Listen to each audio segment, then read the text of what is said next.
Bonjour à tous et bienvenue dans cette vidéo dans laquelle je vais vous présenter une méthode que j'utilise pour trouver des similitudes entre plusieurs documents. Donc cette vidéo est destinée aux enseignants. Alors personnellement j'utilise cette méthode pour vérifier l'authenticité de compte rendu DTP. Je veille en particulier à m'assurer que les étudiants ne font pas du copier-coller à partir de compte rendu des promotions précédentes. C'est également un assez bon outil de dissuasion pour avertir les étudiants du fait que leur copier-coller peut être détecté. Alors, la méthode que j'utilise consiste à utiliser un logiciel qui s'appelle WCopyFind. C'est un logiciel gratuit, donc vous pouvez le télécharger avec une simple recherche Google ou avec les liens que je mettrai dans la description. L'interface du logiciel, elle est assez simple. Vous avez des zones. Dans la première zone, vous mettez les documents, donc votre base de données. Ce sont les documents avec lesquels vous allez effectuer la comparaison. Et dans la deuxième zone, vous allez mettre les documents, les nouveaux documents. Donc, si vous êtes utilisateur de la plateforme Google Classroom pour vos TP, Google simplifie énormément la tâche pour vous en archivant automatiquement tout le compte rendu des TP. Pour cela, il suffit juste de se rendre dans votre dossier Drive. Dedans, il y a un dossier automatique, donc un dossier qui a été créé automatiquement qui s'appelle Classroom. À l'intérieur se trouve l'ensemble de vos cours.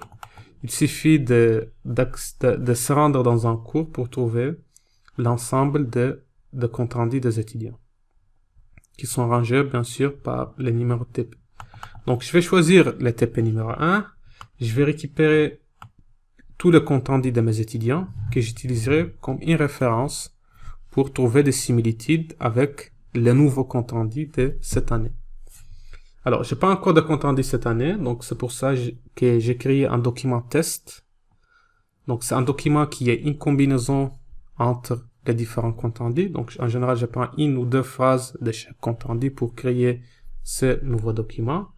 Et je vais lancer une recherche pour tester si le logiciel il est efficace ou pas. La prochaine étape consiste à paramétrer le logiciel. La première chose, c'est de choisir le français comme langue. Puis, il faut fixer les paramètres qui vont dépendre essentiellement de la longueur de compte rendu et également la probabilité de similitude. Parce que dans certains TP, les étudiants vont répondre des phrases à partir du fascicule. Et donc, cette phrase, on va la trouver dans l'ensemble de compte rendu des étudiants. Et donc, c'est pas vraiment du plagiat. Alors, le premier paramètre, c'est la sensibilité de logiciel.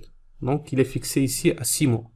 6 mots, ça veut dire il va considérer des phrases comme similaires au moins 6 mots. Donc, au moins 6 mots identiques. Donc, plus on réduit cette sensibilité, plus le logiciel va être sensible aux différentes similitudes. Il peut aussi détecter des fausses similitudes. Donc, c'est un peu un compromis. Alors, ici, quelques cases à cocher. Donc, j'ignore les ponctuations. Ici, par exemple, ici, c'est la case qui est la sensibilité à la casse. C'est-à-dire, le logiciel va ignorer les majuscules. Donc, que la phrase soit écrite en majuscule ou en minuscule, entre la cible, entre les deux documents, il va considérer que les deux phrases sont identiques. Et donc, il faut créer un dossier dans lequel le logiciel mettra son rapport.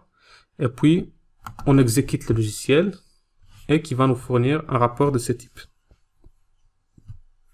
Alors, dans ce rapport, vous allez trouver donc des pourcentages de similitudes et vous pouvez cliquer sur ce bouton pour trouver la nature des similitudes. Par exemple, c'est mon nouveau document et ça, c'est un ancien compte rendu. Donc, il a trouvé que cette phrase elle existe dans les deux documents. Après, c'est à vous en tant qu'enseignant de juger si c'est normal que la phrase se trouve dans les deux ou pas. ou c'est s'il est plagiat ou pas. Donc, il y a plusieurs rapports. Donc, il y a des documents qui se ressemblent plus ou moins. Par exemple, ici, on a une conclusion. Donc, deux conclusions qui sont pas très loin. Donc, mais comme je dis, c'est aux enseignants de juger si les documents se ressemblent ou pas. Donc, c'est la fin de cette vidéo. Je vous remercie pour votre attention et on se retrouve dans une prochaine vidéo.